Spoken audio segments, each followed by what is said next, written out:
ಅದು ನಾಟ್ಸು ನಮ್ಮ ಲೆಫ್ಟ್ ಸೈಡಿಗೆ ಬರಬೇಕು, ಅಲ್ಲಿಗೆ ಆ ಥರ ಫಿಕ್ಸ್ ಮಾಡಬೇಕು. Next plus V C C 7ಇಂದ ಪ್ಲಸ್ ವಿ ಸಿ ಸಿಗೆ ಹೋಗಬೇಕು ಡ್ಯುಯಲ್ ಪವರ್ ಸಪ್ಲೈಯಲ್ಲಿ.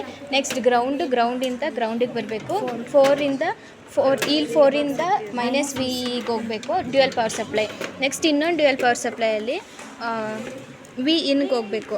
ಅದು R2ಇಂದ ಒಂದು ರೆಸಿಸ್ಟರ್ ತೊಗೊಂಡಿದ್ದೀವಿ. ಆ ರೆಸಿಸ್ಟರಿಂದ ಒಂದು ಎಂಡಿಂದ ಪ್ಲಸ್ ವಿ ಸಿ ಸಿಗೆ ಹೋಗಬೇಕು ಡ್ಯುಯಲ್ ಪವರ್ ಸಪ್ಲೈ, ಇನ್ನೊಂದು ಡ್ಯುಯಲ್ ಪವರ್ ಸಪ್ಲೈ. ಅದು ನೆಗೆಟಿವಿಂದ ಗ್ರೌಂಡಿಗೆ ಬರುತ್ತೆ. ನೆಕ್ಸ್ಟ್ ಇನ್ನೊಂದು RF ಒಂದು ಸೈಡಲ್ಲಿ ಫಿಕ್ಸ್ ಮಾಡ್ಕೋಬೇಕು.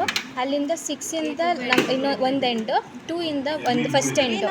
ನೆಕ್ಸ್ಟ್ ಆಯಿತಾ, ವೀಡಿಯೋದಲ್ಲಿ ಎಕ್ಸ್ಪ್ಲೇನ್ ಮಾಡ್ತೀನಿ. ನೆಕ್ಸ್ಟ್ 3ಇಂದ ಗ್ರೌಂಡು ಅಷ್ಟೇ.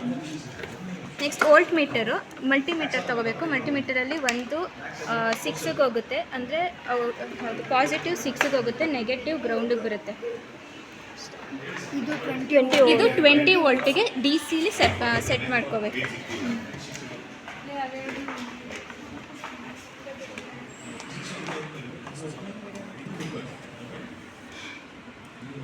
ಸಾಕು ಬಿಡಿ ಇದು ಇದೆಲ್ಲ ಇದು ಕನ್ಫ್ಯೂಸ್ ಮಾಡ್ಕೋಬೇಡಿ ಆಯಿತಾ.